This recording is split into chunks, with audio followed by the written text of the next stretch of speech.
The components are same.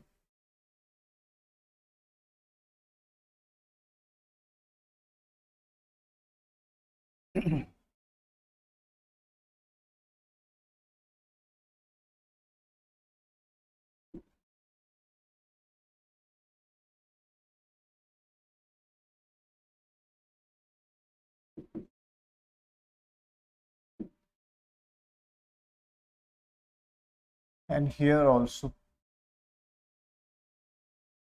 temperature, pressure and humidity. There are same component, but what is the difference? When we learn this, the fluctuation of this,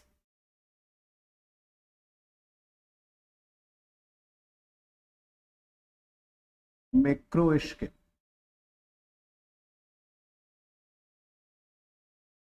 Okay, and what we learn at micro scale.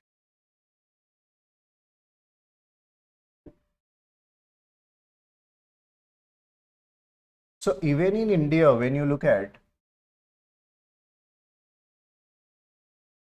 in India, what I have said that when you look at a state level and even in a state level, at when you look at regional level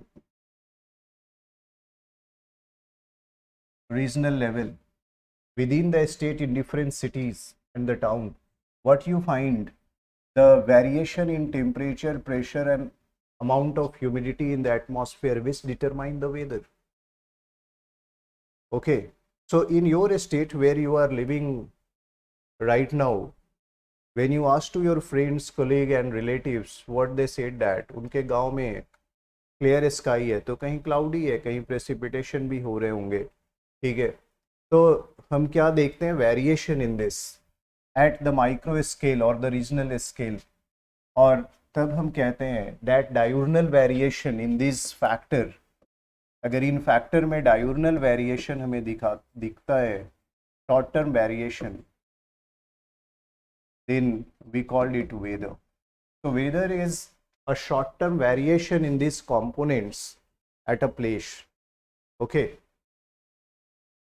that determine a weather of that region. So determinant तो यही है, temperature, pressure, humidity ही, और ये fluctuation है. When you move to the westerly belt, जहाँ westerly flow करते हैं, westerly क्या है, westerly is a permanent wind, ठीक है ना। तो वेस्टर्ली जो परमानेंट विंड है, आप देखेंगे टेम्परेट रीजन में, वहाँ दिन में कई बार वेदर चेंज होते हैं due to the impact of westerly. कैसे चेंज होता है वो मैं बताऊंगा, डिस्कस करूंगा further when I will discuss that region. But मैं आपको बता रहा हूँ कि वहाँ चेंजेस, फ्लक्चुएशन दिन में कई बार दिखाई देगा तुम्हें, तो आप क्या कहोगे, वेदर चेंज हो रहे हैं। क्लाइमेट मैंने बताया, according to the world meteorological organization, climate almost stable और कांस्टेंट होते हैं, यानी इसका मतलब है टेम्परेचर, प्रेशर और ह्यूमिडिटी का जो वेरिएशंस है, जो तुम्हें दिखाई देगा, एनुअल मीन एवरेज वेरिएशंस, वो ऑलमोस्ट कांस्टेंट होगा। कितने सालों तक ऑलमोस्ट कांस्टेंट होता है, according to the WMO 30 to 35 years, 30 to 35 years। the mean means average, the mean annual ranges when you look at of the temperature, pressure, humidity, it is almost constant. So climate we learn at a macro scale, and here the determinant, the temperature, pressure, humidity, यहाँ जब हम इसका mean देखते हैं, average पूरे 12 महीने का तुम मेजरमेंट करो और मेजरमेंट कर कर उसका मीन निकालोगे, तो वो जो है मीन यानी एवरेज वेरिएशन जो है टेम्परेचर, प्रेशर, ह्यूमिडिटी में एक क्लाइमेटिक रीजन में आपको एक ही तरह का लगेगा, almost 30 to 35 year according to WMO,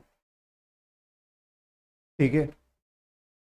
तो ये यहाँ स्टेबल है, ये वेरिएशन डायurnal नहीं है, क्लाइमेट जो वर्ड यूज करते हैं आप।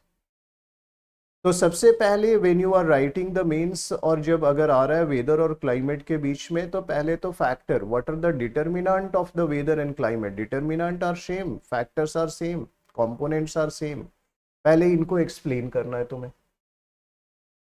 इनमें चेंजेस कैसे आता है, इनपुट सोर्स क्या है, मैंने बताया सोलर एनर्जी, और तुम्हें एक्सप्लेन करना है कि इंसोलेशन, अभी मैं एक्सप्लेन भी करूंगा कि how the heating of atmosphere is takes place, how heating of earth takes place. Earth की हीटिंग अलग तरीके से होती है, एटमॉस्फेयर की अलग तरीके से होती है, बट सोर्स जो है वो रेडिएंट एनर्जी है, जिसके कारण और भी वेरिएशन दिखाई देते हैं।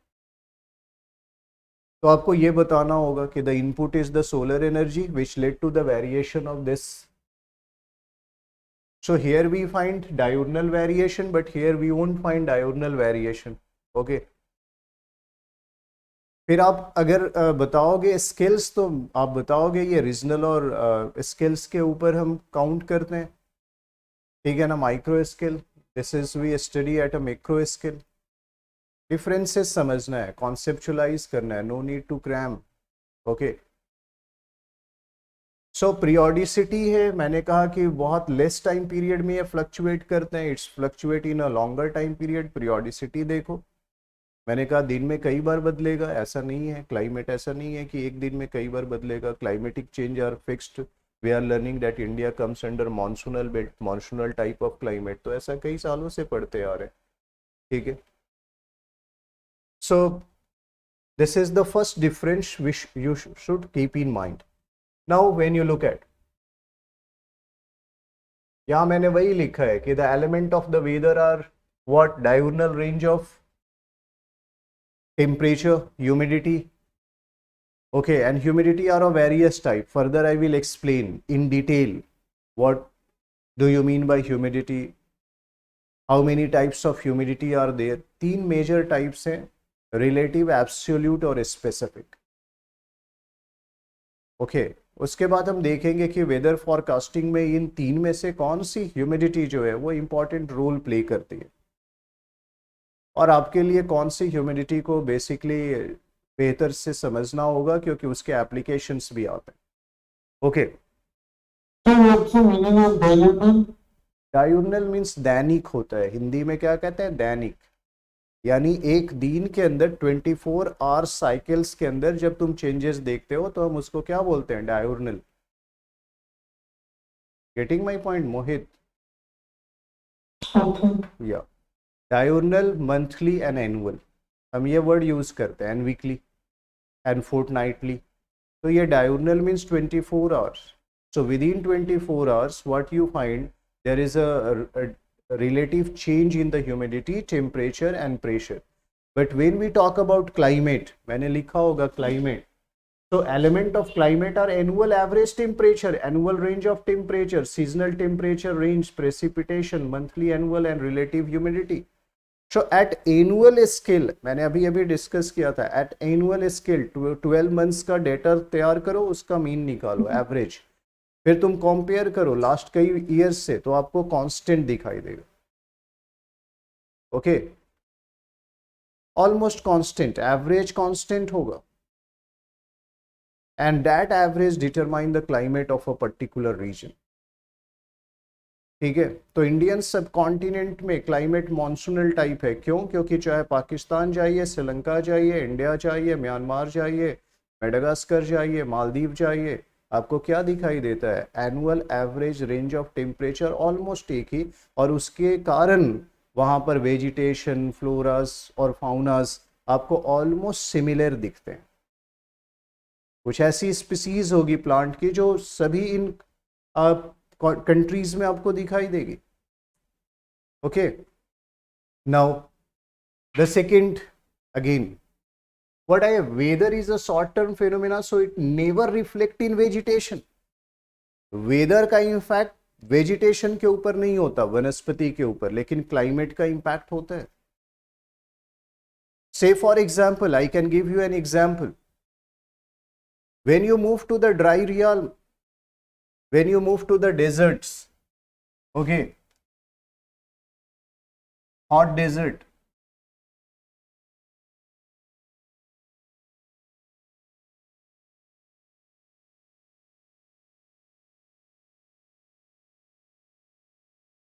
what you find here, the amount of moisture is very less, means the water vapor present in atmosphere is very less. The soil having even lack of moisture, अभी ये मॉइस्चर सॉइल में भी नहीं होते, कम होते हैं। सॉइल क्या होता है यहाँ पर, Sandy.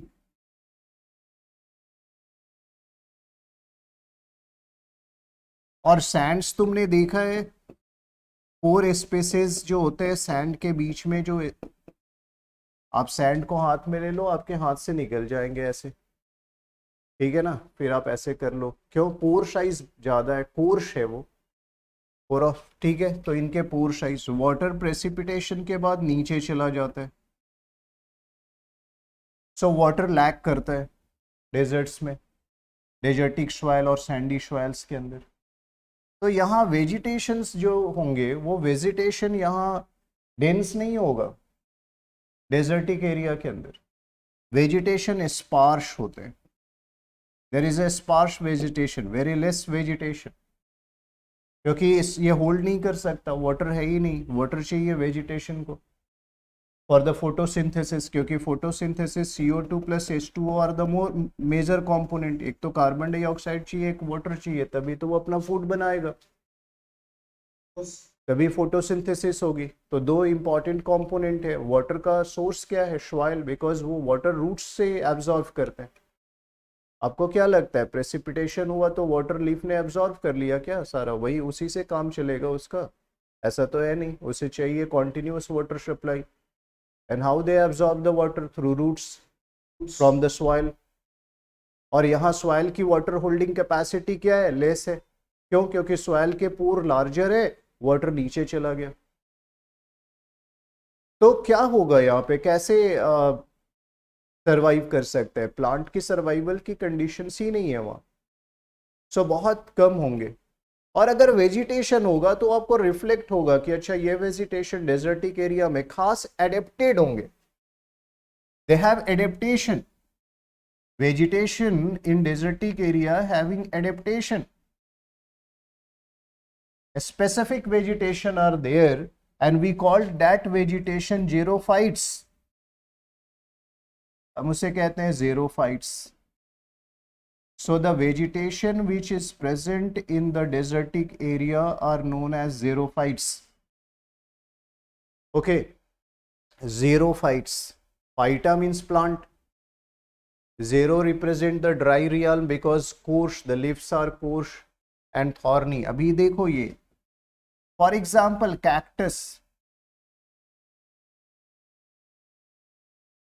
Cactus, cactus is a xerophytic plant. Another example acacia, जिसे आप बबूल का पौधा कहते हैं, एकेशिया, ओके, प्लम, बेर, ठीक है, ऐसे these are the plants having the unique adaptation and they can survive even in the region where the amount of water in the atmosphere is less, the amount of water in the soil is comparatively less. The question is why? Because here when you look at, there is a specific modification, इनके leaves देखोगे, when you look at the leaves of such plants are very small, the leaves are small,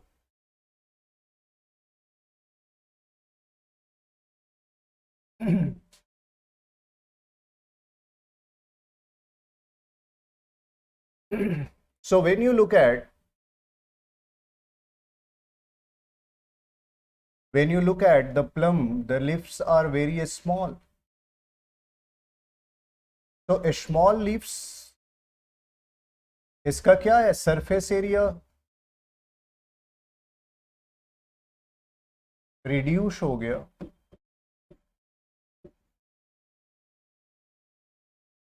कम हो गया, तो उससे क्या हो गया, transpiration कम होगा। ट्रांसपीरेशन मींस जो वाटर यहां निकल रहे हैं लिप्स से, lips having the pores, stomata, lips having the pores, we call that pore stomata,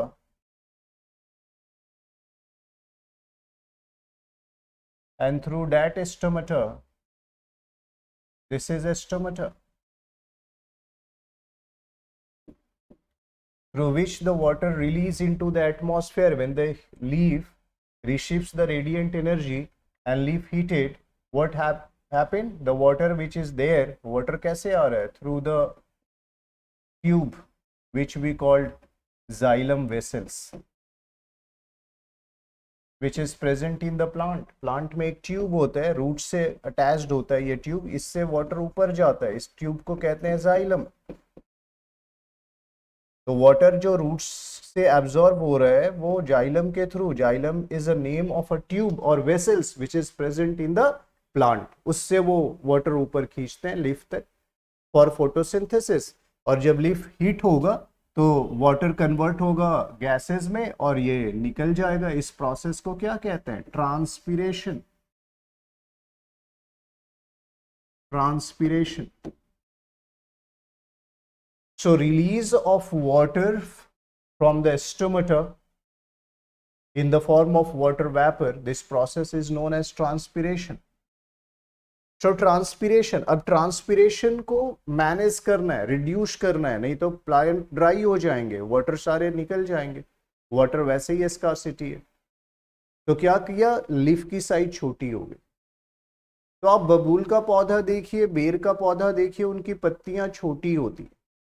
ये मॉडिफिकेशन है, ये एडेप्टेशन है, वो सर्वाइवल का मेथड है, उन्होंने ऐसा किया जानबूझकर, ठीक है ना, otherwise they can not able to survive. Okay, और क्या तुम देखते हो? अभी कैक्टस देखो, when you look at the cactus,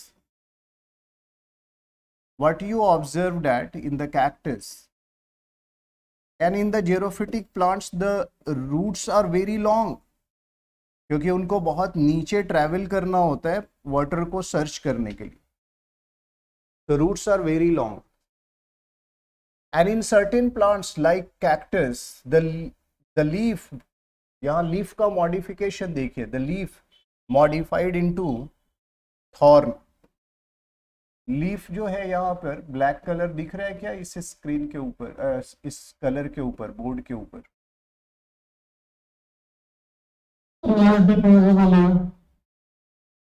okay,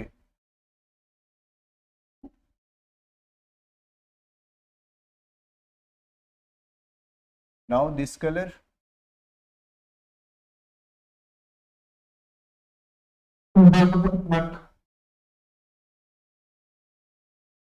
so what you observed at here, the leaf modified into thorn। ये जो कांटे हैं, थॉर्न जो है वो क्या है? बेसिकली लीफ है, ये लीफ मॉडिफाई कर गया। क्यों? क्योंकि लीफ के ऊपर स्टोमेटा होते हैं, अभी मैंने बताया। अगर ज्यादा पोर्स होंगे ज्यादा ट्रांसपिरेशन होगा। कैक्टस ने क्या मॉडिफिकेशन किया? उसने लीफ को कांटे में बदल लिया, अब कांटे के ऊपर पोर है ही नहीं, ट्रांसपिरेशन ब्लॉक हो गया। तो लॉस ऑफ वाटर, उसने क्या किया? लॉस ऑफ वाटर को शेव कर लिया, ठीक है। और ये जो तुम देखते हो ग्रीन पार्ट, इसका जो कैक्टस का जो तुम लीफ समझते हो वो स्टेम है, that is stem not leaf. और स्टेम को टच करोगे, द स्टेम इज फ्लफी, वो थिक होगा। स्टेम कैसा होता है? Thick, to conserve the water. अगर उसको तोड़ोगे ऐसे, कैक्टस का स्टेम को ऐसे तोड़ोगे तो उसमें से क्या निकलेगा? फ्लूइड, वाटर कंजर्व रहता है वो। सो थिक स्टेम बना दिया, और स्टेम आपको लीफ की तरह दिखाई दे रहा है, उसके ऊपर थॉर्न दिखाई दे रहा है। Thorn is basically the leaf, और जो तुम्हें लीफ की तरह स्ट्रक्चर दिख रहा है वो बेसिकली स्टेम है, वो तना है। और रूट्स उसके देखोगे तो बहुत लॉन्ग होंगे। क्यों? क्योंकि उसको नीचे से वाटर लेना है। तो ऐसे पौधे, तो जब एडेप्टेशन, इकोलॉजी, इन्वायरमेंट में मैं डिस्कस करूंगा आपके साथ, अलग अलग रीजन में प्लांट अलग अलग तरीके से एडेप्टेड होते हैं। और प्लांट को देखोगे तो वहां के क्लाइमेट का आइडिया तुम्हें लगेगा, या जो एक्सपर्ट्स है वो बता देंगे, प्लांट दिखाते हैं कि ये किस रीजन का है, किस क्लाइमेटिक रीजन का प्लांट है, क्योंकि the climate having influence over the vegetation, the vegetation reflect that in which climate they can survive. अगर मैं आपसे पूछूं कि इंडिया में ये प्लांट कहाँ मिलता है, not in the southern India, ये नदर्न इंडिया में मिलेगा इन हिली रीजन, फर, स्प्रूश,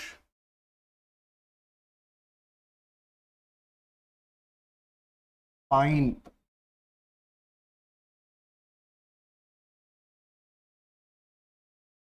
ये वहां मिलेंगे। One climatic reason further I will discuss, क्योंकि मैं क्लाइमेट बता रहा हूं। जैसे एक क्लाइमेट है टाइगर और हमारा एक क्लाइमेट है मॉनसून।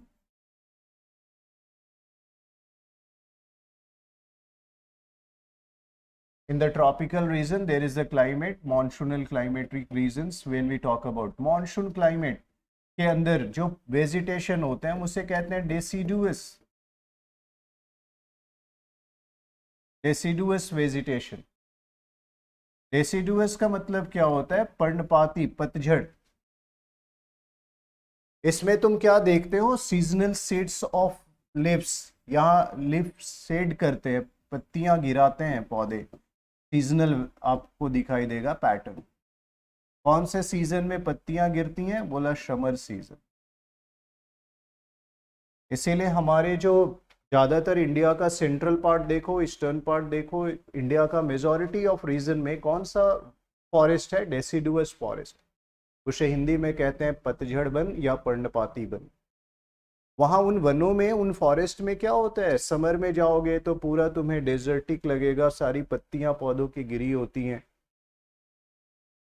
क्यों पत्तियां शेड कर दिया? क्योंकि समर में हमारा ट्रॉपिकल रीजन है, सॉइल के अंदर मॉइस्चर कंटेंट कम है, तो पेड़ ऐसे एडेप्टेड है, वेजिटेशन एडेप्टेड है, उसने लीफ गिरा दिया। लीफ में स्टोमेटा होते हैं, तो वाटर कंजर्व का मैकेनिज्म है, ये वाटर कंजर्वेशन के लिए गिरा दिया। अगर सॉइल में सफिशिएंट मॉइस्चर होता तो हमारे यहाँ सदाबहार वन होते, एवरग्रीन नहीं है। एवरग्रीन हमारे स्ट्रेचेस केवल केरला में है और नॉर्थ ईस्ट के रीजन में, ईस्टर्न हिमालयाज के अंदर। क्योंकि वहां सफिशिएंट रेनफॉल होते हैं। तो मैं ये बताने की कोशिश कर रहा हूं कि वेजिटेशन रिफ्लेक्ट द क्लाइमेट, ठीक है ना। तो in India deciduous forest, when you move you find sal tree. What you find? Madhuca indica यानी महुआ का पौधा, मैंगो, नीम, खैर, पीपल,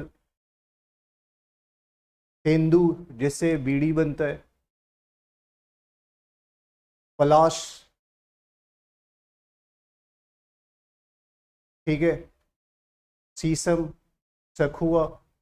अभी आप ऐसे सुनेंगे पौधे जो कि टिम्बर प्लांट हैं, जिनसे फर्नीचर्स बनाए जाते हैं, तो डेसिडुअस प्लांट है, ये लीफ शेड करते हैं। टाइगा रीजन में जाओगे, टाइगा कहाँ मिलेगा? Siberian region, Siberian region of the Asia, Russia का जो रीजन है। टाइगा कहाँ मिलेगा? तो तुम्हें मिलेगा in Canada region, below arctic polar region tiger. यहाँ क्या है? यहाँ देखोगे, और हिमालयन बेल्ट में जब तुम ऊपर जाओगे पहाड़ों पर, तो तुम्हें ऐसा कोनीफेरस प्लांट्स मिलते हैं यहाँ, कॉनिकल। इनके लिफ ऐसे डाउनवर्ड होती है, और लिफ्स कैसे होती है? निडिल से, निडिल सुई की तरह पतली। पौधे शंकुधारी होते हैं, इन्हें कहते हैं शंकुधारी वन, कोनिकल फॉरेस्ट और कोनीफेरस फॉरेस्ट। इसी कोनीफेरस फॉरेस्ट का रशियन नेम है taiga. Taiga is a Russian word. Okay, so ये कॉनिकल शंकु क्यों है? क्योंकि इस रीजन में ठंड ज्यादा है और विंटर में स्नोफॉल होते हैं, और स्नो अगर ट्री के ऊपर एक्यूमुलेट होगा, वेट बढ़ाएगा, ट्री टूट जाएगा। तो उन्होंने शेप अपना कॉनिकल बना लिया, और निडल्स लाइक लीफ है, लीफ ब्रॉड होते हैं जैसे हमारे यहाँ के जंगलों में होते हैं, तो उस पर ज्यादा स्नो जमा होता, इसलिए निडल शेप लीफ है, क्योंकि उस पर ज्यादा एक्यूमुलेशन नहीं होगा, स्नो नीचे फॉल कर जाएगा और पेड़ बचे रहेंगे, they can survive in the winter even. That is another modification. So I had given you here the ideas कि how the vegetation reflect a climate of a region. So once you understand, जब आप देखना शुरू करोगे, इसीलिए जब तुम climatic reason पढ़ते हो या फॉरेस्ट पढ़ते हो या बायोम पढ़ोगे आगे, तो मैं हमेशा कहता हूँ कि वहाँ के क्लाइमेटिक कंपोनेंट को देखो, वहाँ देखो कि टेम्परेचर कितना रहता है around the year. Temperature range आपको पता हो तो आपको वेजिटेशन समझने में इजी है। आप देखो कि अमाउंट ऑफ मॉइस्चर एवरेज वहाँ कितना रहता है, आप देखो कि उस वहाँ पे किस तरह के सॉइल का फॉर्मेशन होता है, और फिर आप वेजिटेशन के कुछ एग्जाम्पल याद रखिए। और उसको भी याद रखने का तरीका है कि क्यों ऐसा ही वेजिटेशन है, क्योंकि वहाँ स्पेसिफिक और यूनिक क्लाइमेट है। तो इसलिए मैंने कहा कि once you started learning geography with the conceptual clarity, तो आपको कुछ बेसिक फैक्ट्स याद करने हैं that will build your concepts and you can write easily in the mains. Okay, you should show the linkages and you have to understand first the linkages. तो यहां मैंने example तुम्हें दिया, कुछ एग्जाम्पल कि कैसे क्लाइमेट का प्रभाव दिखता है वेजिटेशन का, या वेजिटेशन देखते ही तुम आइडिया लगा सकते हो कि ये किस क्लाइमेटिक रीजन के। मैंने तुम्हें बताया था वन रीजन इज टुंड्रा,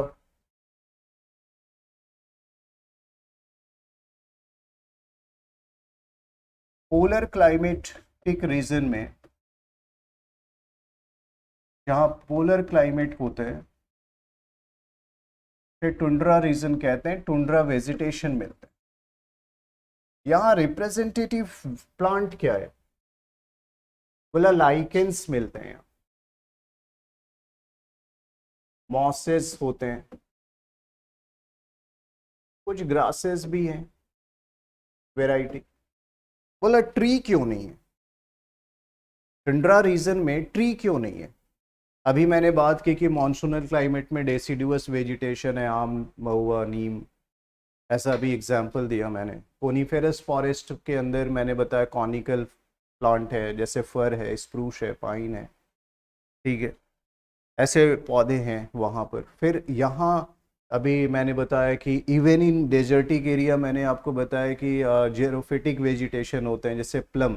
तो प्लम की झाड़ी होती है, पेड़ का छोटा पौधा होता है, देखा होगा आपने, उसे श्रब कहते हैं। That is not tree, basically shrub कहते हैं बॉटनी में उसे। एकेशिया बबूल के भी पौधे थोड़े होते हैं, उनको भी कहते हैं श्रब, ठीक है ना। बट श्रब और ट्रीज यानी ऐसी झाड़ियां बड़ी और ट्रीज ये एब्सेंट होते हैं टुंड्रा रीजन में, ये नहीं मिलेंगे आपको। रीजन बिहाइंड अभी मैंने बताया, पोलर रीजन में इतना विंटर क्या होता है, विंटर इज हार्श, उसे हम कहते हैं harsh winter. Below freezing point temperature चला जाता है और पूरा सरफेस आइस कवर्ड होता है, स्नो कवर्ड होता है। When the entire this snow covered होगा अगर सरफेस, तो रॉक्स जो होंगे वो एक्सपोज्ड नहीं होंगे। And when the rock is not exposed, then what happen, when the rock is not exposed, तो वेदरिंग और इरोजन कैसे होगा, और जब वेदरिंग और इरोजन नहीं होगा तो सॉइल का फॉर्मेशन कैसे होगा। तो टुंड्रा रीजन में सॉइल जो होते हैं उनकी थिकनेस बहुत कम होती है, और वेजिटेशन, बड़े वेजिटेशन ग्रो करने के लिए, श्रब और ट्रीज के लिए सॉइल की थिकनेस होनी चाहिए, सॉइल के अंदर प्रोफाइल वेल डेवलप होना चाहिए, सफिशिएंट मिनरल्स होने चाहिए जो प्लांट को मिले, मॉइस्चर सफिशिएंट होना चाहिए। अब टुंड्रा रीजन के सॉइल थिक होते हैं, अजोनल सॉइल, जोन डेवलप नहीं होता, होराइजन नहीं डेवलप होता, कंप्लीट प्रोफाइल डेवलप नहीं होती है, तो कहाँ से वहाँ पेड़ उगेंगे। तो वहाँ क्या होगा, वहाँ जब एक्सपोज्ड होता है समर में, स्नो मेल्ट होते हैं, तो स्नो मेल्ट होते हैं तो मड क्रिएट होता है,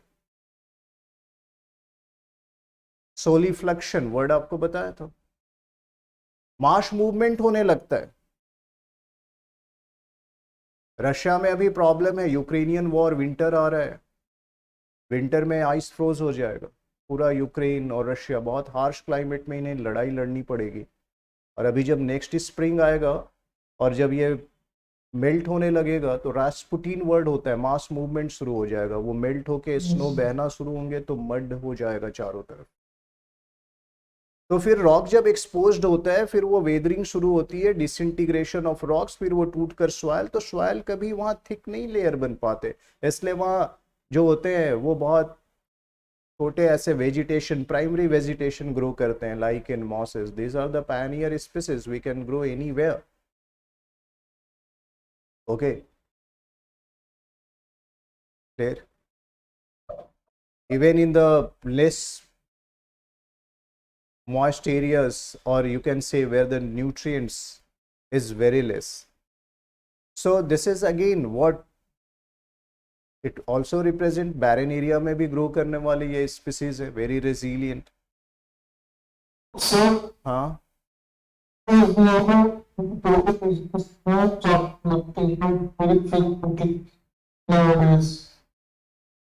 पार्डन मोहित, आपकी वॉइस ब्रेक हो रही, समझ नहीं आया मुझे क्या पूछा. So now the trend polar regions now started dropping, which was that is due to the climatic change if the temperature is increasing. और दूसरा एक फैक्टर क्या होता है, कभी कभी मैं आपको बताऊंगा कि जो लोकल विंड्स चलते हैं, कैटाबिटिक विंड, वार्म विंड, जैसे मैंने आपको बताया था रॉकीज के ऊपर से नीचे की तरफ विंड आते हैं. वो विंड जो होते हैं वो क्या करते हैं, स्नो ईटर्स, मैंने कहा था चिनुक का नाम सुना है, लोकल विंड्स, और वो मेल्ट कर देते हैं. ठीक है, तो ऐसी चीज़ें भी चलती हैं जो कि लोकल अफेक्ट करता है वहाँ के वेदर को, है ना मोहित.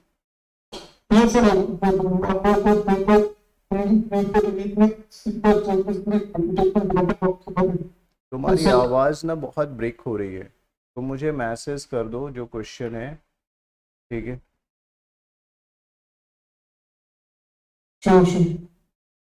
So that's why what I have said that this point, weather is a short-term phenomena, and so it never reflected in vegetation, but climate is a long-term phenomena, and hence it is always reflected in vegetation and animal adaptation. अभी polar bear कहाँ मिलेगा, बोला पोल पे ही मिलेगा. पोल मतलब electric pole के ऊपर नहीं बैठा हुआ रहेगा. पोलर रीजन्स में से I am talking about a geographical region. और पेंगुइन भी कहाँ मिलेंगे, बोले वो भी दूसरे पोलर रीजन में मिलेंगे. So one is towards the Arctic region, another is towards the Antarctic one. And when you look at these animals, again you find a unique adaptation. The polar bears are generally white in color. The question is why the fur is white, and they are very furry. उनके ऊपर बड़े hairs होते हैं. तो मैंने आपको बताया था hairs के बीच में air trap हो जाते हैं, and that act as a insulator. वो आपके जो बॉडी के हीट है वो क्या करते हैं, उसको ब्लॉक कर देते हैं, और वो इन्वायरमेंट में लैप्स नहीं होता. ओके, क्या ज्ञान दिया विवेक, सुनाई. हाँ, स्किन भी ठीक होती है, सही बात. सो स्किन भी ठीक होती है, लाइक पेंगुइन भी देखो. तो क्या होता है, स्किन थिक होने से फायदा क्या है, फैट डिपॉजिट होते हैं. तो ऐसा नहीं है कि आप फैटी हो जाए तो कॉम्प्लेक्स फील करें, कुछ फायदे भी हैं उसके. तो क्या है कि जब फैट एक्यूमुलेट हो जाता है तो क्या है, fat is also insulator, heat को लॉस होने से बचा लेता है. सो पेंगुइन की भी टमी देखा है कैसे चलते हैं, ठीक है. तो जितने भी yak in the Leh and Ladakh region, yak का आपने देखा होगा, the fur is there. So we also find adaptations in animal also, modification in animal. Desert area में आप कैमल देखते हो, लामास देखते हो, तो आपने ऊंट देखा है, उनमें भी एडेप्टेशन है. वो डेजर्टिक एरिया में रहने के लिए अनुकूल हैं. उनके आईलिड्स बड़े होते हैं, उनके नोज क्लोज कर सकते हैं, वो नाक आप नहीं बंद कर सकते, ऐसे हाथ लगा के ही बंद करना होगा. क्योंकि ये स्टॉर्म जब चलते हैं, सैंडी स्टॉर्म्स, तो वो क्लोज कर लेते हैं, और आई लैशेज और आईलिड्स बड़ी होती हैं तो आंखों को बंद कर लेते हैं. वो उनकी टेल छोटी होती है क्योंकि हीट रेडिएशंस में हेल्प करती है. बड़ी टेल होगी, ज़्यादा हीटिंग होगा. पैड्स होते हैं पैरों में. 80 लीटर वाटर एक टाइम में कंज्यूम कर सकते हैं, एक बार पी सकते हैं 80 लीटर पानी. तो वाटर कंजर्वेशन एबिलिटी उनकी ज़्यादा होती है. ठीक है ना, हम्प होते हैं, कुबड़ होता है ऊपर पीठ के ऊपर, उसमें फैट होता है। जब वाटर स्कार्सिटी होती है तो फैट को, मेटाबॉलिक फैट को वो केमिकल प्रोसेस के थ्रू वाटर में कन्वर्ट करते हैं और अपने को सरवाइव रखते हैं। अभी आप देखोगे कि सहारन डेजर्ट्स के अंदर, बैक्टीरियन डेजर्ट्स के अंदर डबल हम्प्ड कैमल होते हैं, उनके 2 कुबड़ होते हैं। इंडिया में एक ही कुबड़ होता है, there is a single humped. But when you look at bactrian deserts तो वहां पे डबल हम्प्ड कैमल होते हैं, 2 कुबड़ होता है। फैट डिपोजिशन ज्यादा होता है क्योंकि वो हार्श डेजर्ट्स में है, ड्राई डेजर्ट्स के अंदर।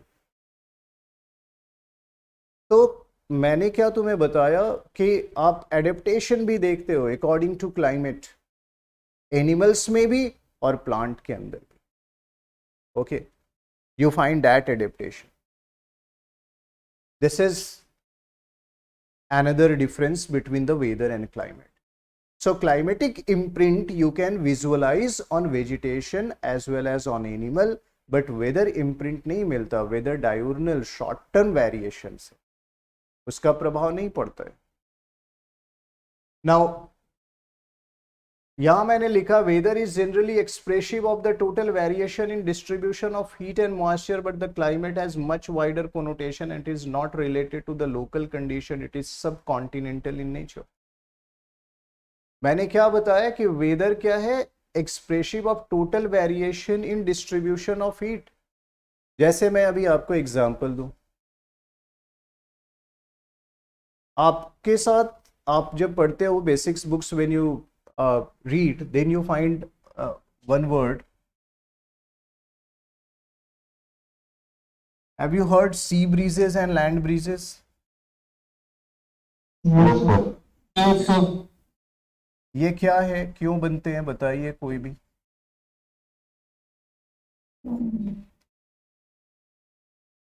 Anyone?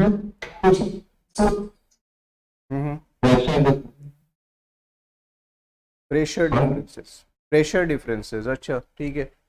तो आपको पता है कि ये कहाँ आपको दिखाई देंगे, land and sea breezes along the coastal region, yeah, in the coastal region. Say for example, if this is the water body and this is land, ये water है। Say for example आप मुंबई में हो और मुंबई में ये अरेबियन सी है और ये लैंड पार्ट है, और इन कोलकाता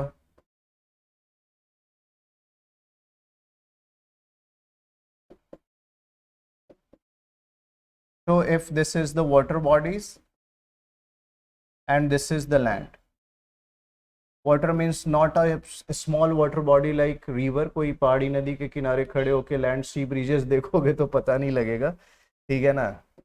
एक बड़ा वाटर बॉडी है तो आपको पता लगेगा। क्या होगा यहाँ, day time the land also receives the insolation as well as the water day time. So land की भी हीटिंग होगी क्योंकि एनर्जी आ रहा है, लैंड यानी ये रॉक्स रिसीव कर रहे हैं, रॉक गेट हीटेड। अब रॉक के कांटेक्ट में जो एयर है वो भी गर्म हो रही है। आपको पता है रॉक सॉलिड है, ये हीट जब एब्जॉर्व करता है तो हीट ज़्यादा नीचे तक ट्रांसफ़र नहीं होते, तो अपर लेयर जल्दी गर्म होता है। उसके कांटेक्ट में जो एटमॉस्फेयर के एयर हैं वो भी गर्म होंगे, गर्म होंगे तो वो एक्सपैंड करेंगे। अभी मैंने बताया वो एयर पैकेट एक्सपैंड करते हैं, that air packet started rising, तो लैंड के ऊपर आपको लो प्रेशर दिखाई देगा। वाटर के अंदर रेडिएंट एनर्जी नीचे तक चली जाती है क्योंकि वाटर ट्रांसपेरेंट है, it is liquid, there is a space between the water molecule, water penetrate few meters deep, कुछ मीटर नीचे तक पानी में लाइट चली जाती है, और रेडिएंट एनर्जी से पानी को गर्म होने में टाइम लगता है। वाटर को गर्म होने में टाइम लगता है तो सरफेस कंपैरेटिवली लैंड के कंपैरिजन में ये सरफेस थोड़ा कम गर्म है, और इसलिए यहाँ पर एयर जो एटमॉस्फेयर के एयर हैं वो अभी सरफेस के क्लोज हैं, तो कंपैरेटिवली यहाँ हाई प्रेशर है। अब इधर हाई प्रेशर वाटर बॉडी पे हुआ डे टाइम और लैंड के ऊपर लो प्रेशर, तो एक प्रेशर ग्रेडियंट डेवलप हो गया। इधर हाई प्रेशर, इधर लो प्रेशर, यहां एयर राइज कर रहा है, यहां एयर अभी भी सबसाइड है, तो हॉरिजॉन्टल मूवमेंट होने लगेगा। हाई से लो की तरफ इस वैक्यूम को फिल करने के लिए एयर मूव करेंगे, और जब ये एयर मूव करेंगे towards land from the sea, तो एक ब्रिज चलेगी, यानी एक विंड चलेगी। Horizontal movement of air is known as wind. तो क्या है कि अब जब सी के सरफेस से विंड आएगी तो राहत देगी लैंड के ऊपर गर्मी से, ठीक है। अब देखो दूसरा, नाइट कंडीशन में क्या होगा? नाइट में सन होगा ही नहीं, तो सन की एनर्जी नहीं रिसीव्ड होगी। अब यहां सन की लाइट रात में आ नहीं रही है, लैंड ने जो हीट एब्जॉर्व किया था वो बहुत गहराई तक तो किया नहीं था, क्योंकि मैंने कहा लैंड सॉलिड होता है और हीट का ट्रांसफर कंडक्शन से होता है यहाँ, तो ये जल्दी हीट को रिलीज कर लेता है। मैंने आपको बताया था एग्जाम्पल कि स्टोव बंद कर देते हो तो जो हीटेड ऑब्जेक्ट है radiate the energy in the environment. So here the land radiate the energy what they absorb, the land absorbs what it absorbed in the daytime, it started radiating back in the night। जब ये धीरे धीरे radiation करते, इनके radiate कर कर cool होने में कम समय लगता है, और ये ग्रेजुअली रॉक्स ठंडा होने लगता है, और जब ये ठंडा होने लगेगा तो एटमॉस्फेयर के एयर जो ऊपर जा रहे थे अब वो नीचे सबसाइड होने लगेंगे, तो एयर जो ऊपर जा रहा था पैकेट, ये एयर के पैकेट नीचे आने लगेंगे, सबसाइड करने लगेंगे, सरफेस पर आने लगेगा, तो हाई प्रेशर बिल्ट हो जाएगा।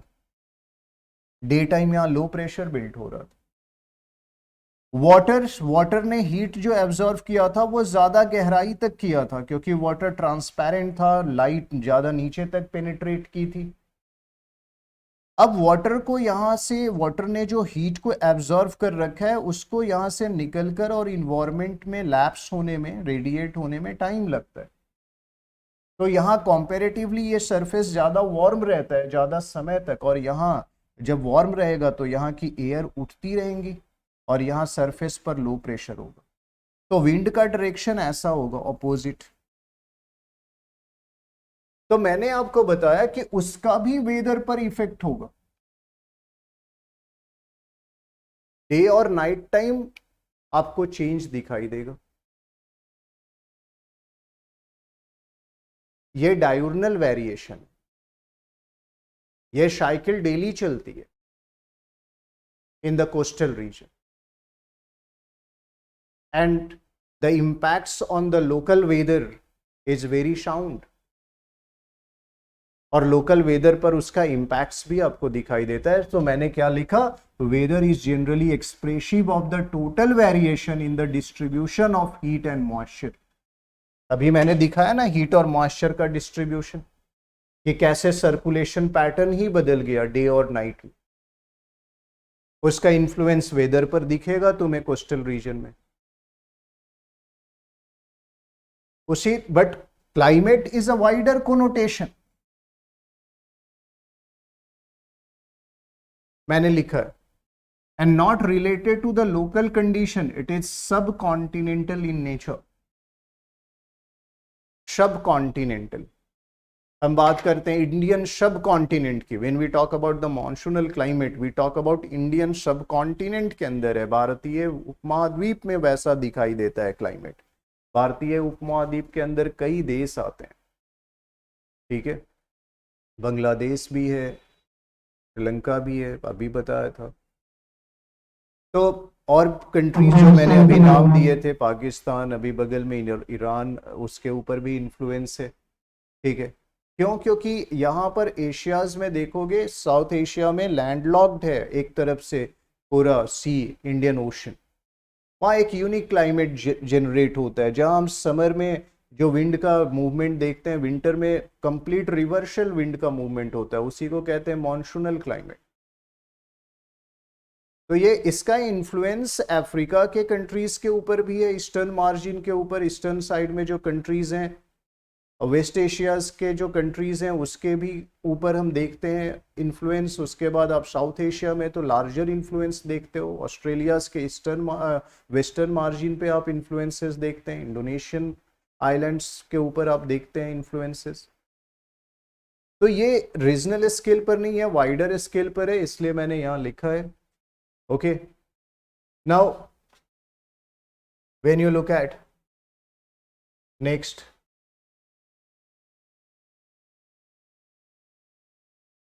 ऑब्वियसली जब दिन में कई बार चेंजेस आपको दिखाई देगा और उसे तुम वेदर कह रहे हो, तो वेदर को प्रेडिक्ट करना बहुत मुश्किल भी होगा, because there is a fast variations you observe.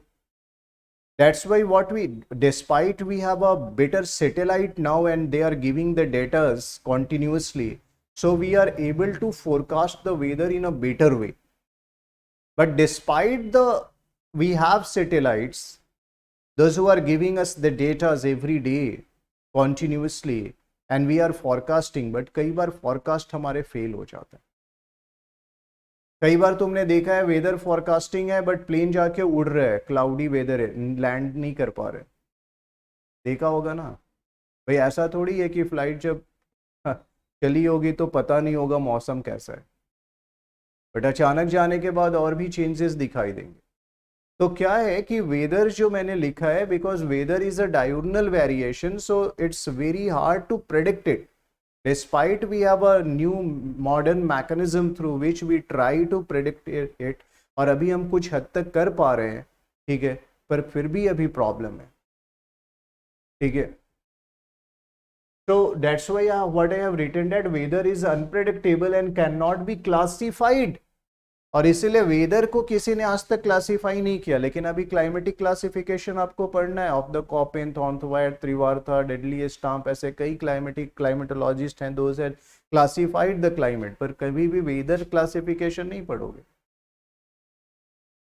क्यों? क्योंकि प्रेडिक्टेबल होता, डेटाज होते हैं हमारे पास एक होमोजेनस, तो हम कभी डिफाइन भी कर पाते हैं, ऐसा है ही नहीं।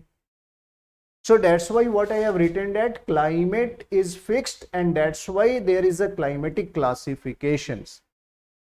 And somehow when you look at the climatic classification, अभी इसमें भी research चल ही रहे हैं और better, लेकिन फिर भी we have ideas and almost what we find that annual average ranges are almost constant. Getting my point? Okay.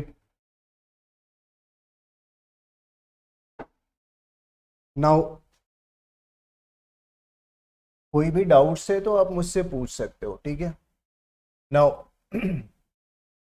Here when we find out the rapidity, the weathers components are rapidly change, मैंने लिखा भी है और अभी कई बार बताया भी है।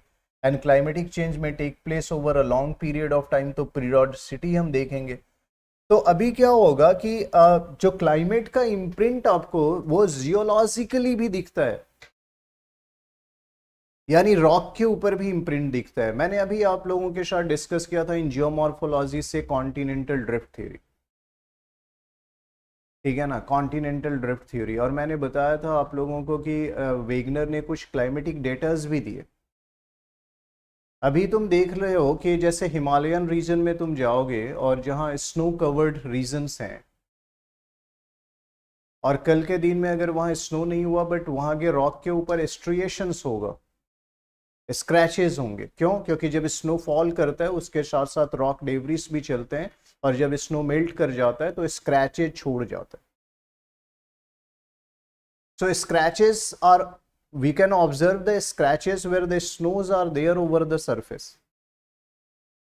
पास्ट में जब क्लाइमेट हमने देखा था कि पास्ट में आज से कई हजार साल पहले जहां स्नो कवर्ड रीजन था, आज वो रीजन ट्रॉपिकल एरिया में आ गया। जैसे मैंने एग्जाम्पल तुम लोगों को दिया था ब्राजील का एग्जाम्पल, ठीक है ना, और अफ्रीका का एग्जाम्पल दिया था। आज अफ्रीका में सवाना रीजन में, जहां सवाना ग्रासलैंड है, वहां पर भी आपको क्या दिखाई देता है, वहां ग्लेशियल टिल्स दिखाई देते हैं, रॉक्स के ऊपर स्क्रैचेस दिखाई देते हैं। वो ये बताता है कि अफ्रीका का जो तुम आज प्रेजेंट लोकेशन देख रहे हो शायद वो कॉन्टिनेंट वहां नहीं होगा, कॉन्टिनेंट कहीं ठंडे रीजन में रहा होगा जहां स्नो होती होंगी उसके ऊपर आइस का कवर, वो अफ्रीका मूव करके वहां चला गया। आज वो गर्म रीजन में है, आज वहां स्नो नहीं है, बट आज उसके इम्प्रिंट्स दिखते हैं। क्लाइमेट के इम्प्रिंट्स जो हैं जियोलॉजिकली शेव हो जाते हैं, वो रॉक्स के ऊपर भी दिखते हैं। अभी अभी मैंने आपको बताया कि टुंड्रा रीजन में वेदरिंग क्यों होती है, क्लाइमेट का इन्फ्लुएंस है। So that's why what I have written that कि throughout the geological history the climate change have occurred 7 major and 17 minor variations। तो अर्थ जब से फॉर्म किया है 4.6 बिलियन बिफोर प्रेजेंट से लेकर आज तक हमने देखा है कि कई मेजर क्लाइमेटिक चेंजेस हुए हैं पास्ट में, और उसके एविडेंसेस हमें दिखाई देते हैं। जैसे एक और एग्जांपल दूंगा तुम लोगों को, बहुत फेमस एग्जांपल।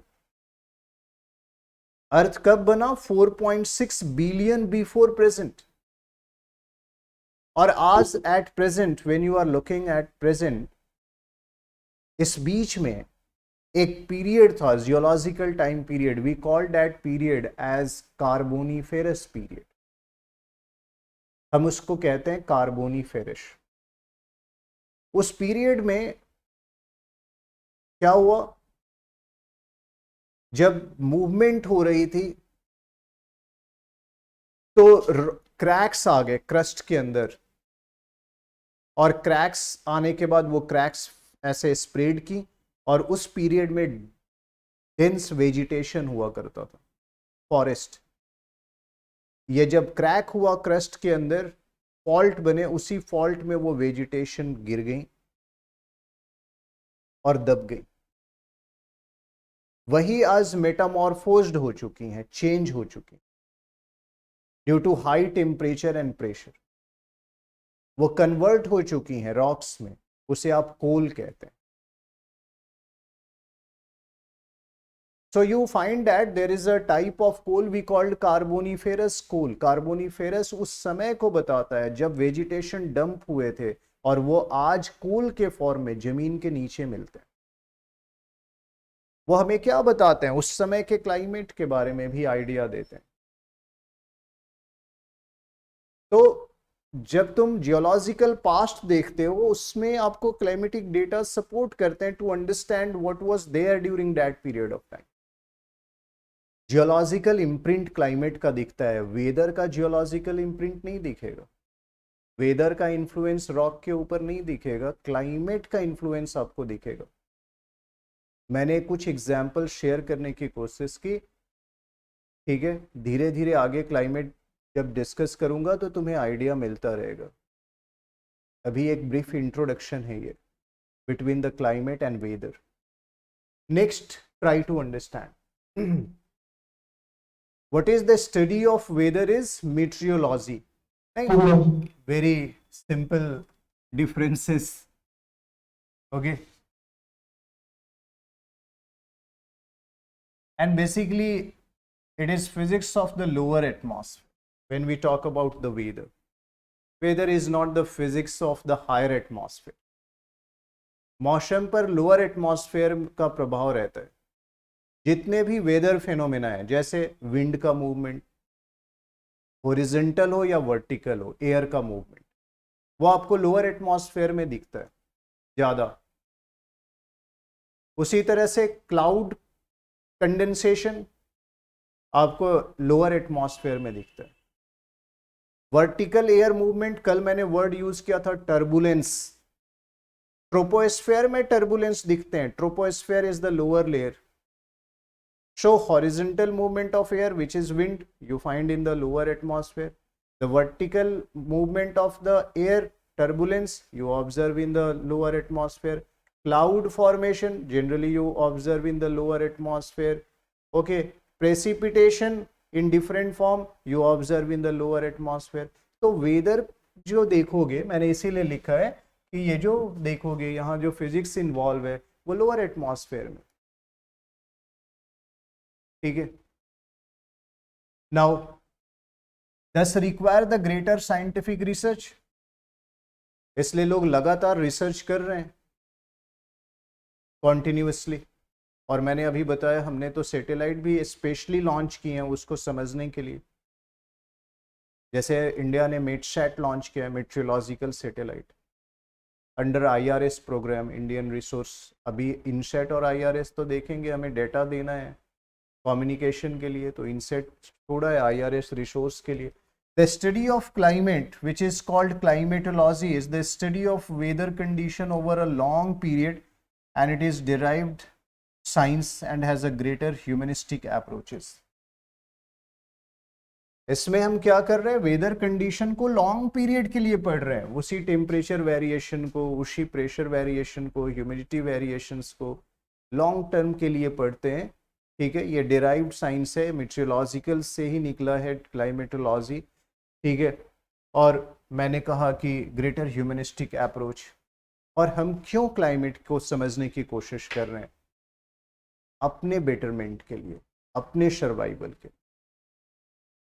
क्योंकि इस प्लैनेट अर्थ के ऊपर वेजिटेशन का सर्वाइवल, ह्यूमन का सर्वाइवल, अदर जो फाउनाज हैं, स्पीसीज हैं, उनका सर्वाइवल भी क्लाइमेट से लिंक्ड है।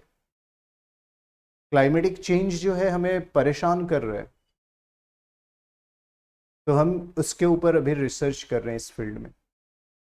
तो यहाँ ह्यूमनिस्टिक अप्रोच है, हम यहाँ देखने की कोशिश कर रहे हैं what is the greater influence of climate on man and how the man affect the climate.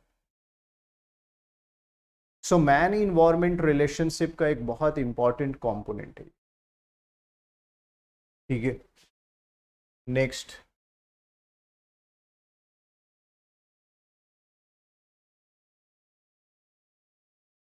so how we can understand,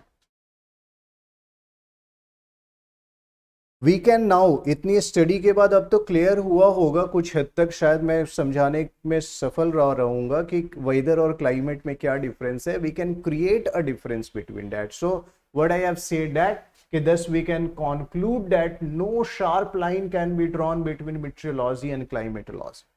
Why? Because components are same, but what we find that one we learn at a micro scale, one another is at macro scale। दूसरे में हम देखते हैं short term variation, दूसरे में long term variation, but एक दूसरे से वो मिले हैं क्योंकि कंपोनेंट सिमिलर है। ठीक है, तो एग्जैक्टली बहुत बड़ा डिफरेंस नहीं। Taylor has said that climate is the integration of weather and weather is the differentiation of climate. Calculus में आपने पढ़ा होगा इंटीग्रेशन एंड डिफरेंशिएशन, जिनके मैथ्स रहे होंगे। ठीक है ना, तो छोटे छोटे यूनिट्स को वहां क्या करते हैं, इंटीग्रल यूनिट्स को इंटीग्रेट करते हैं, नहीं। तो वेदर का जो है क्या करते हैं, वेदर के कंपोनेंट को जो डायगोनल वेरिएशन है उसको लॉन्ग टर्म पर स्टडी कर कर जब इंटीग्रेट करते हो तो तुम्हें क्लाइमेट का आइडिया मिलता है, और क्लाइमेट को शॉर्ट टर्म में ब्रेक कर दो तो तुम्हें वेदर का कंपोनेंट मिलेगा। तो यहाँ पर वही मैंने कैलकुलस की फिलॉसफी लगा दी है कि डिफरेंशिएशन और इंटीग्रल कैलकुलस लगा दो तो तुम्हें वेदर और क्लाइमेटिक कंपोनेंट्स के बारे में पता लग सकता है, आप समझ सकते हैं। ठीक है, नाउ सेकंड, तो मैथमेटिकल अप्रोच लगा दिया, ज्योग्राफी में मैथमेटिकल मॉडल भी अप्लाई करते हैं।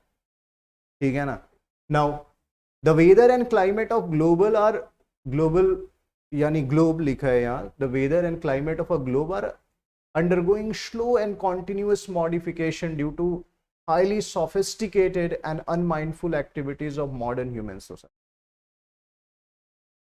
अब यहां तो मैंने लिखा है undergoing slow and continuous modification, but ये स्लो और कॉन्टिन्यूअस मॉडिफिकेशन जो कि लॉन्गर पीरियड ऑफ टाइम होता था, नेचर में क्लाइमेटिक चेंज कई बार हुए हैं। अभी मैंने आपको बताया था 7 major changes has been taken place earlier, 7 बार ऐसे बड़े मेजर इवेंट्स हुए हैं, और उस क्लाइमेटिक चेंजेस के कारण कई बार बड़े स्पीसीज एक्सटिंक्ट कर गए हैं, जैसे dinosaur extinctions. So dinosaurs extinct due, one factor is climate change also. But पहले क्या था कि क्लाइमेट की चेंज जो होते थे वो बहुत प्रोलॉन्ग्ड पीरियड के ऊपर होते थे, हजारों साल बाद क्लाइमेट चेंज होता था। बट अभी क्या हुआ, man is a dominant species on the planet earth, and due to anthropogenic action, due to the man actions now, The climate is slowly but continuously modifying, and this affect in turn the human life, and not the life of the human, but also the vegetation, also other fauna and species over the planet Earth. And it affect and alter our environment, and in turn when the our environment alter, हमारी surrounding बदल रही है, तो हमारे ऊपर भी प्रभाव आ रहा है. New viruses borne diseases, now new bacterial borne diseases now are very prevalent. Pollutions causes asthma. Okay. So there are variations. There are lots of pollutants which also causes acid rains. अभी देखो उसका influence दिख रहा है, तो climate हम change कर रहे हैं. ओके. बड़ा फैक्टर क्या है? ह्यूमन.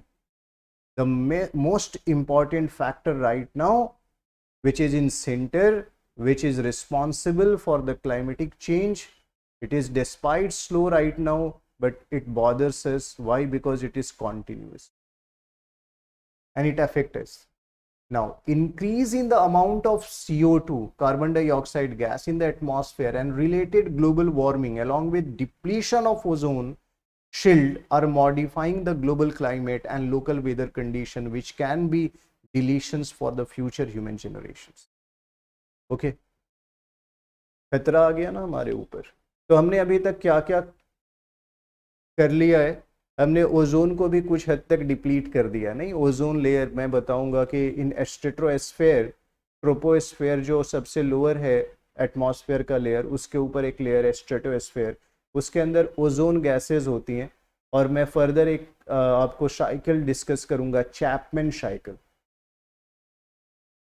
ऑक्सीजन मॉलिक्यूल्स O2 जब सिंगल एटॉमिक ऑक्सीजन के साथ रिएक्ट करता है O के साथ, तो O3 बनाता है. O3 को ओजोन कहते हैं. Ozone is a gaseous molecule and ozone absorb the ultraviolet rays. Absorption का मतलब है कि वो चैपमैन साइकिल के बीच में वो यूज हो जाता है और कॉन्टिन्यूसली O2 प्लस O3 बनाते रहते हैं. बट ये साइकिल डिस्टर्ब हो गई है. क्यों डिस्टर्ब हो गई है? क्योंकि हमने अब शुरू किया है यूज किसका? हैलोजन्स का.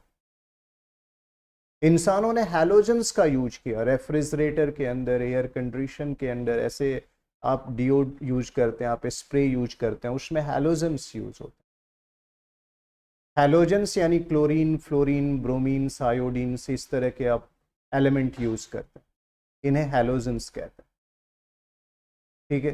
केमिस्ट्री पीरियोडिक टेबल 17th और 7 group according to old periodic tables रखा जाता है उनको हैलोजन में, क्योंकि उनके आउटर शेल में 7 इलेक्ट्रॉन्स हो. तो वो फास्ट रिएक्टिंग गैसेज हैं, क्लोरीन, ब्रोमीन. उनको एक चाहिए इलेक्ट्रॉन स्टेबलाइज करने के लिए. अब जब वो एटमॉस्फेयर में वो हैलोजन जा रहा है, क्लोरीन, ब्रोमीन, वो क्या करता है? वो ऑक्सीजन के साथ बाइंड करता है और ओजोन बनाने ही नहीं देता.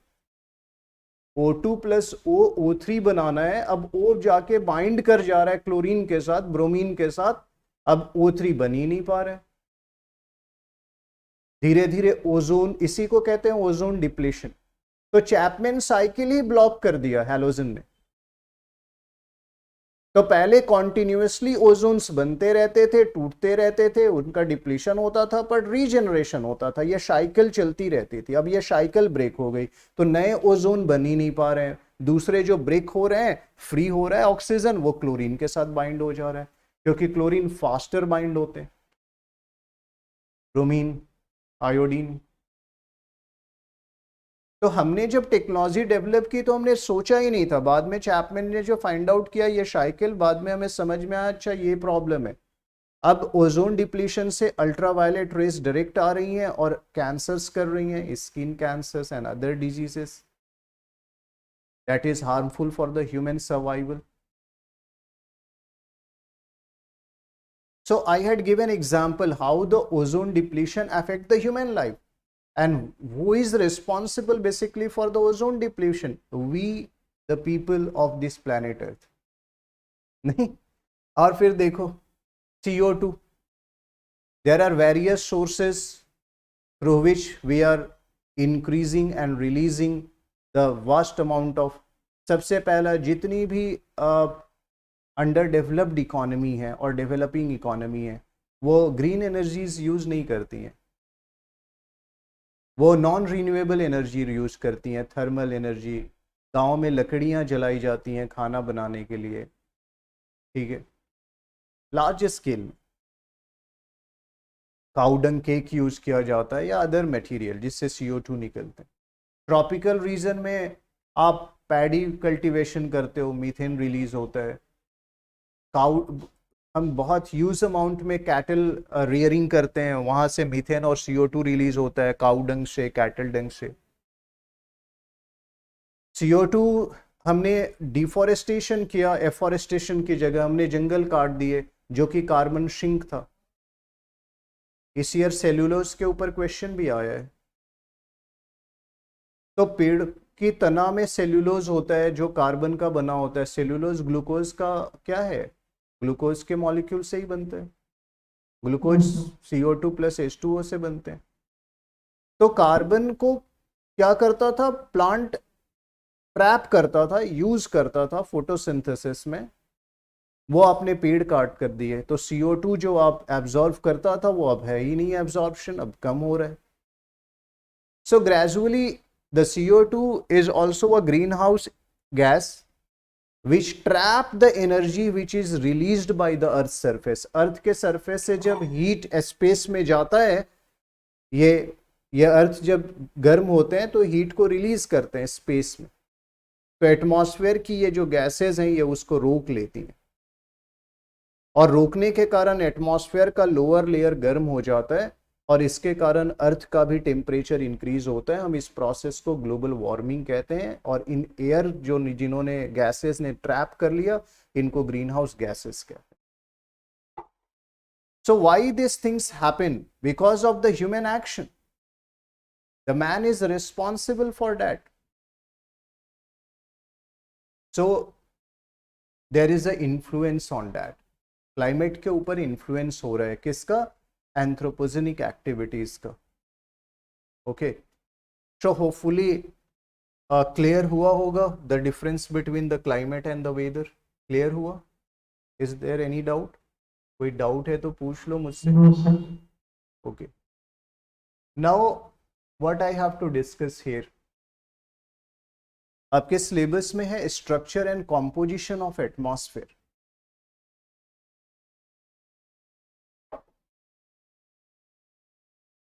Can you tell me about the origin of atmosphere, how the atmosphere originated?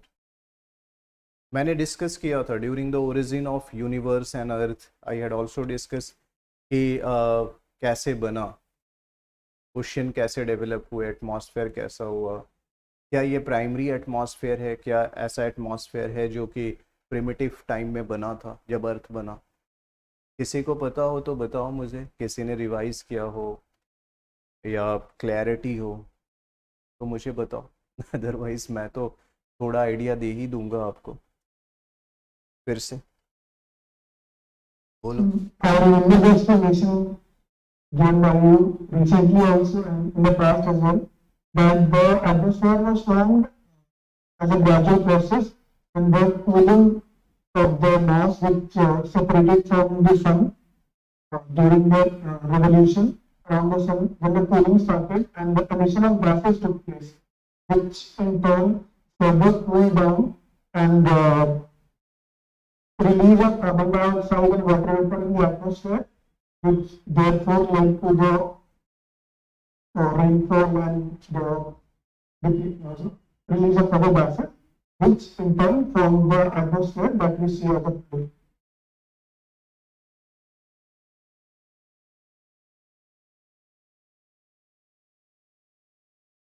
देखो मैंने बताया था आपको कि almost 4.6 billion before present what happened, the earth forms। और अर्थ कैसे फॉर्म किया? There are different theories which explain the origin of earth and universe। I had discussed that। the most modern concept is the Big Bang concept and expanding universe hypothesis. तो मैंने आपको gaseous hypothesis, मैंने आपको nebular hypothesis, मैंने आपको tidal hypothesis, मैंने ऐसे कई हाइपोथेसिस और थीरीज बताई थी, ठीक है। और मैंने फाइनली आपको बताया था कि जो मॉडर्न कॉन्सेप्ट है वो बिग बैंग कॉन्सेप्ट है, जो कि ज़्यादातर लोग अप्रिशिएट करते हैं या एक्सपैंडिंग यूनिवर्स हाइपोथेसिस में बिलीव करते हैं, और ये आइडियाज़ लेमैटियर का था, ठीक है ना, ये मैंने आपको बताया था। और तो मैंने आपके साथ डिस्कस किया था कि एक टाइनी बॉल था, और वो टाइनी बॉल के अंदर इनफाइनाइट टेम्परेचर था, इनफाइनाइट डेंसिटी थी, और वो ब्लास्ट कर गया। That explosion is known as big bang. वो सस्टेन नहीं कर पाया उस टेम्परेचर को, उस डेंसिटी को, और वो बस्ट कर गया। वो जब ब्लास्ट किया तो एनर्जी रिलीज हुई, चूँकि आप ब्लास्ट में देखते हैं एनर्जी रिलीज होती है। उसमें से एनर्जी जो है अकॉर्डिंग टू आइंस्टाइन मास में कन्वर्ट हुई। E is equal to mc², पढ़ते हो ना। तो एनर्जी मास में कन्वर्ट हुई तो मैटर्स बने, और मैटर्स जो है आपस में एक्यूमुलेट होने लगे, और इस तरह से क्या हुआ कि यूनिवर्स का फॉर्मेशन। अब देखो उसी यूनिवर्स का पार्ट अर्थ है। तो according to big bang hypothesis 13.6 billion before present what happened. तो मैंने आपको बताया था कि 13.6 billion before present this explosion takes place, big bang phenomena के बारे में। 13.6 billion before present according to this concept, ये एक्सप्लोजन हुआ, इसके कारण मैटर बने, एनर्जी से मैटर का formation. E is equal to mc²। Matter अपनी ग्रेविटी से एक दूसरे को पुल करने लगे, क्योंकि यूनिवर्स में जितने भी बॉडीज हैं वो एक दूसरे को फोर्स ऑफ अट्रैक्शन लगाते हैं। F is equal to G(m1m2)/r²। वो डिपेंड करता है कि वो फोर्स ऑफ अट्रैक्शन उनके मास और उनके डिस्टेंस के ऊपर डिपेंड करता है। एक्यूमुलेट होकर वो मास बड़ा होने लगा, और इस तरह से स्टार्स का फॉर्मेशन हुआ। Almost 5.6 billion before present the stars forms. So there are different stars forms. The stars are in constellation. We called it galaxy. Constellation of a star are known as galaxy. आकाश गंगा का निर्माण हुआ, उसी तरह से milky वे, हमारी जो Galaxy जो दिखाई देती है रात में। अब इसी स्टार्स के अराउंड स्प्लिट होकर और क्या बने, इनके बने सैटेलाइट्स, इनके प्लैनेट्स बने। अब हमारा सोलर सिस्टम, जब हम बात करते हैं अपने सोलर सिस्टम की, this solar system having the sun is the biggest in the family. Sun provides the energy, sun provides the light, sun provides the life over this planets. आज earth habitable है तो सन responsible है उसके लिए, बहुत बड़ा factor. अब mercury, Venus, Mars, अर्थ, Jupiter, Saturn, Neptune, Uranus, इस तरह के प्लैनेट्स आप पढ़ते हो, ड्वार्फ प्लैनेट पढ़ते हो, एस्टेरॉयड, मिटियोर्स, कमेट्स, ये सब सोलर सिस्टम की फैमिलीज। फिर मैंने आपको बताया था कि प्लैनेट से कुछ टुकड़े टकराए, इस यूनिवर्स में कई चीजें घूम रही हैं। उस कोलिजन से प्लैनेट से टुकड़ा निकल के टूट के अलग हुआ, मैंने वर्ड यूज किया था बिग स्प्लैट, और उससे मून बन गए। वो मून यानी सैटेलाइट वो प्लैनेट्स को रिवॉल्व करने लगे उसी के चारों तरफ, उसकी ग्रेविटी के बाहर नहीं गया। तो 4.6 बिलियन बिफोर प्रेजेंट अर्थ बना, यानी प्लैनेट्स बने, और 4.4 बिलियन बिफोर प्रेजेंट उनका सैटेलाइट बना, यानी मून बना, मैंने आपको बताया था। और बहुत कुछ रटने की जरूरत नहीं है, you must learn in sequence, you just keep in mind this phenomena is quite easy to understand. फिर क्या हुआ, अब जब अर्थ क्रिएट हुआ तो अर्थ वाज वेरी हॉट, क्योंकि energy converted into mass, mass बहुत गर्म है, अभी वो मैग्नेटिक था अर्थ। अब अर्थ की मैग्मा जो है वो विस्कस है, फ्लूइड स्टेट के अंदर है, उससे इवेपोरेशन हो रहा है। इवेपोरेशन हो रहा है तो एटमॉस्फेयर के लेयर यानी एयर निकल रहे हैं, मॉइस्चर निकल रहा है, वो उस प्लैनेट अर्थ के सराउंडिंग्स में एक लेयर बनाने लगा, लेकिन वो लेयर रहा नहीं। सन से जो सोलर स्टॉर्म निकले, सन से जो एनर्जी निकली उस एयर को उड़ा ले गई। तो जो प्राइमरी एटमॉस्फेयर था वो अर्थ के अभी जो एटमॉस्फेयर देख रहे हो that is not primary atmosphere.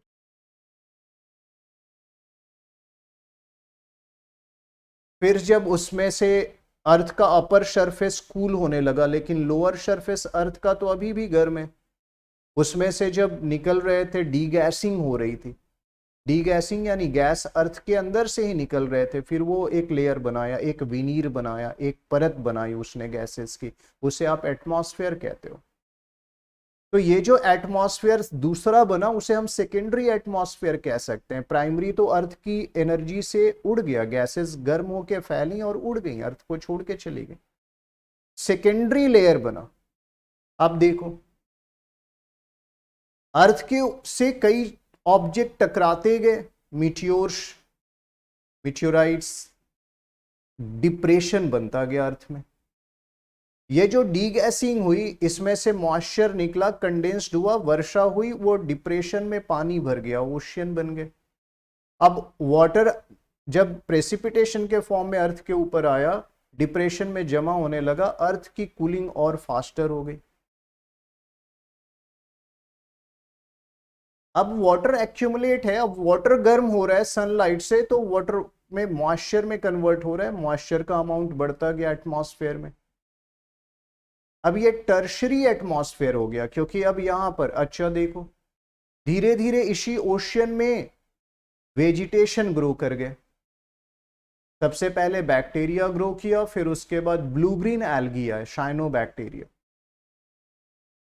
Blue green algae having the capability to photosynthesize, उनमें कैपेसिटी थी, वो फोटोसिंथेसिस कर सकते थे क्योंकि उनका कलर ब्लू ग्रीन था, आज साइनोबैक्टीरिया कहते हैं, ठीक है ना।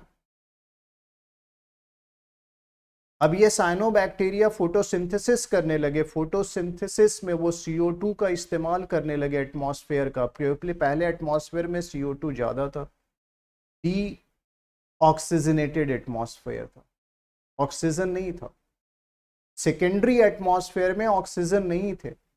जब ब्लू ग्रीन एल्गी ने फोटोसिंथेसिस किया तो फोटोसिंथेसिस का जो इंड रिजल्ट होता है, मैंने कल डिस्कस किया था आप लोगों के साथ कि CO2 प्लस H2O ये बनाता है C6H12O6 प्लस वाटर भी रिलीज होते हैं और प्लस ऑक्सीजन रिलीज होता है। ऑक्सीजन फोटोसिंथेसिस का प्रोडक्ट है। तो ये ऑक्सीजन अब रिलीज होने लगा और अर्थ के चारों तरफ जो गैस का लेयर था जिसमें कार्बन, नाइट्रोजन, हाइड्रोजन, ऑक्सीजन अब आने लगा यहां से लार्ज अमाउंट में। और अब धीरे धीरे ये जो टर्शरी एटमॉस्फेयर, आज का जो एटमॉस्फेयर है वो तीसरी बार में तैयार हुआ। ये टर्शरी एटमॉस्फेयर में आज धीरे धीरे ऑक्सीजन का कंसंट्रेशन इतना है, कितना परसेंट है, 20.95, तो ऑलमोस्ट 21%। नहीं, पहले नहीं था, वो सेकेंडरी एटमॉस्फेयर में नहीं था। इस तरह से एटमॉस्फेयर का फॉर्मेशन हुआ। तो एटमॉस्फेयर में सबसे ज्यादा परसेंटेज में कौन सी गैस है, नाइट्रोजन, फिर है ऑक्सीजन, देन ऑर्गन, कार्बन। आप समझ रहे हो ना। तो इस तरह से एटमॉस्फेयर का फॉर्मेशन हुआ है, a layer which surrounds a layer which surrounds the earth। तो मैंने आप लोगों को जो प्रीवियस क्लासेस पढ़ाई वो इसलिए नहीं कि तुम उसको भूल जाओ, उसको लिंक करना होगा आगे, और इसलिए मैंने बताया क्योंकि कुछ बच्चे जो नए ज्वाइन किए उनको समझ आ जाए। तो एटमॉस्फेयर की जेनेसिस ऐसे हुई, ग्रेजुअल प्रोसेस, एक दिन में नहीं। आज जो एटमॉस्फेयर तुम देख रहे हो, अब क्या कर रहे हैं हम, इसमें हम ऑल्टर कर रहे हैं, ये जो परसेंटेज है उसको ऑल्टर कर रहे हैं। अब फिर CO2 का परसेंटेज हम इंक्रीज कर रहे हैं। वो हमारी एक्टिविटी, जो आप गाड़ियां चला रहे हो, जो इंडस्ट्रीज है, जो एनर्जी आप यूज कर रहे हो, उसके कारण CO2 इमिशन हो रहा है। आप पेड़ जो कट कर रहे हो, ऑल्ट्रेशन हो रहा है, वो ऑल्ट्रेशन हमारे लिए प्रॉब्लमेटिक। तो एटमॉस्फेयर को तुम डिफाइन कैसे कर सकते हो? मैंने जेनेसिस तो बता दी, ओरिजिन कैसे हुआ, ओरिजिन आपको समझना चाहिए, कॉन्सेप्ट क्लियर रखना है। क्वेश्चन आजकल बहुत डायनेमिक आने लगे हैं, खासकर यूपीएससी के अंदर। स्टेट पीसीएस में स्ट्रेट आते हैं, बट आपके complete conceptual clarity will support you to help you to understand it better. Okay, now when you look at what is atmosphere, मैंने कहा atmosphere is a blanket of gas, एक गैसों की चादर है, ब्लैंकेट है, ठीक है ना। और गैस के साथ साथ और क्या है? Suspended liquids, aerosols, dust particle which is the particulate matter, solid, pollen grains. So these forms the envelope which surrounds the earth. And when you look at the height of this, it extended up to the 950 kilometer from the surface of the earth. Okay, तो altitude देखिए atmosphere की, तो अर्थ के चारों तरफ ये ऐसा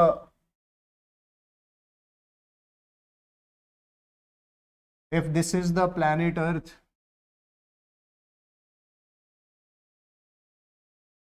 so there are different layers of the atmosphere, मैं डिस्कस करूंगा। ये लेयर्स कितनी ऊंचाई तक है? बोला 950 किलोमीटर। इसके ऊपर फिर आगे जाएंगे बियॉन्ड 1000, स्पेस कहते हो, अंतरिक्ष। वो वैक्यूम होता है, वहां एयर नहीं होते, वहां निर्वात होती है, एयर नहीं होता, वैक्यूम होता है। तो एटमॉस्फेयर, ठीक है, चारों तरफ है ऐसा अर्थ के। So this is the definition: the atmosphere is blanket of gases and suspended liquids